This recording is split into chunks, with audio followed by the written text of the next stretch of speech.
It's a custom-made guitar, but it's a limited production run of an 8-string guitar.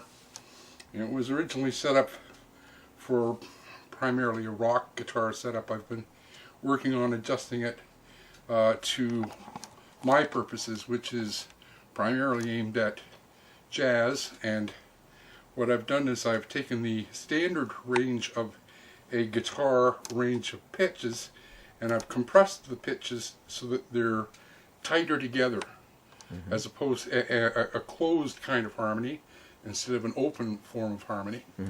And so in order to do that, I have it in alternating major and minor thirds. Like minor third would be the 3rd fret, so, and a major third would be the 4th fret.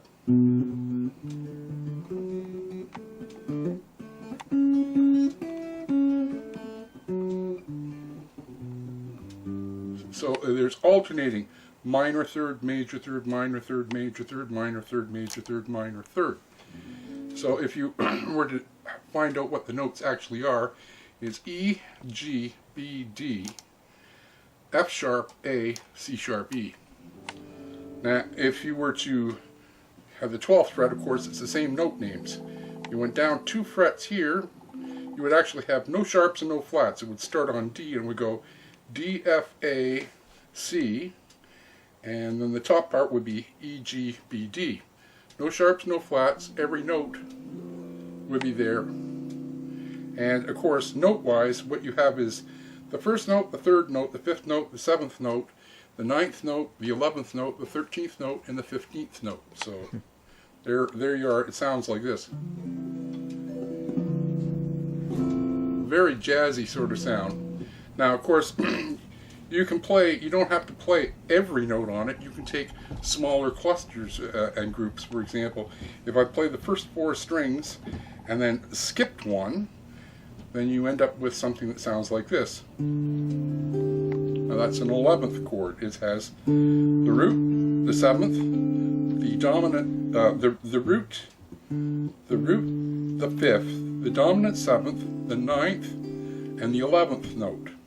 And of course, because it's tuned in alternating major and minor thirds, if I jump down 2 strings and play the bass note, skip 1 note, and the next 4 consecutive strings, we again get a 1, 5, dominant 7, 9, and 11, but a different root. So whereas this was, let's see now, this is a E, G, B, up 3 frets would be a D. So here's that's a D11, and down here a 5th below D, which would be a G, you would have G11. Now what's in the middle? Well, this is a minor, this is, what did I say?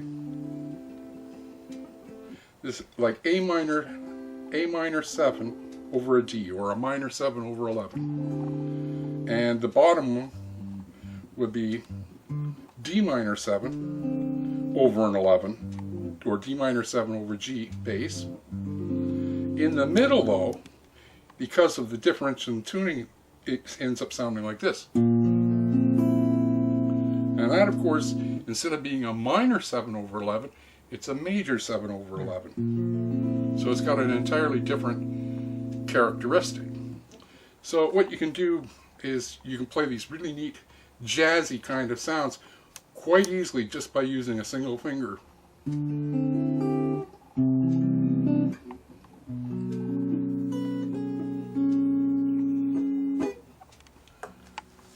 also because the notes are compressed and squeezed together, playing piano voicings becomes very, like a lot easier. For example, what did I say that was? A minor 7? A minor 7 also occurs on this fret here, these 4 strings, but an octave lower. It's the same notes. So obviously, if I take this note of the set, it's the same chord, but it's an inversion. And by the time we're in the middle 4,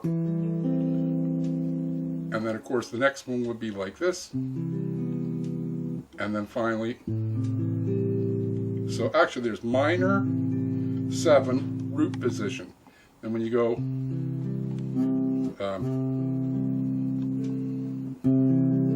there's minor 7 first inversion. This one here would be minor 7 second inversion.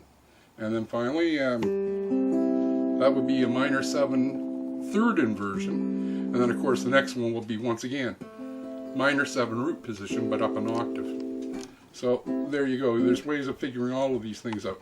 Now these are really interesting clusters because to play a voicing that sounds like this, for example, if you were to try and play that on a standard guitar, you might be able to find one that uses an open string to get it, but you would not be able to play them chromatically on a standard tuning guitar because the notes are spread apart too wide.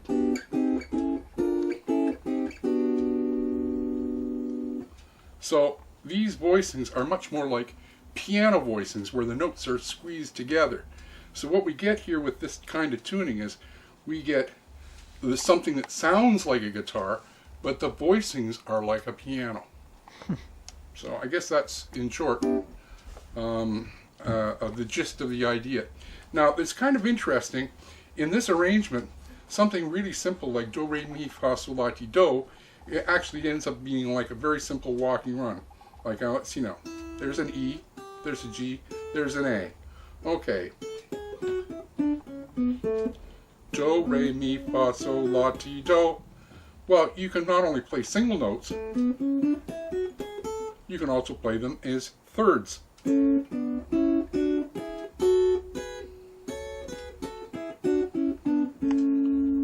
And I guess you could also play them as triads. That would be the first chord, the 1 chord, the 2 chord, the 3 chord, the 4 chord, the 5 chord. There's the 6th chord. And there's a more complex jazzy chord. The other things that you can do with this, once again, let's go back to this do, re, mi, fa, sol, la, ti, do thing. Like,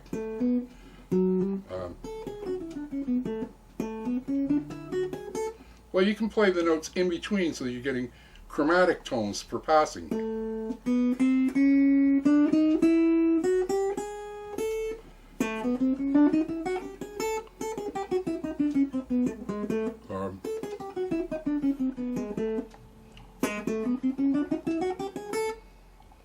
Now, it's not totally chromatic because there are notes that are actually missing.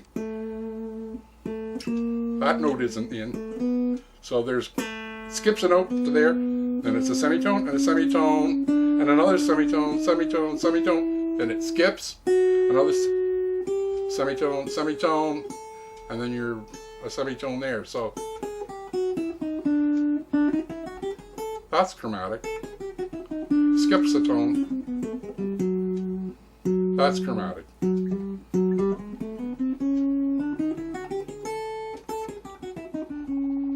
So, and I guess after a while you start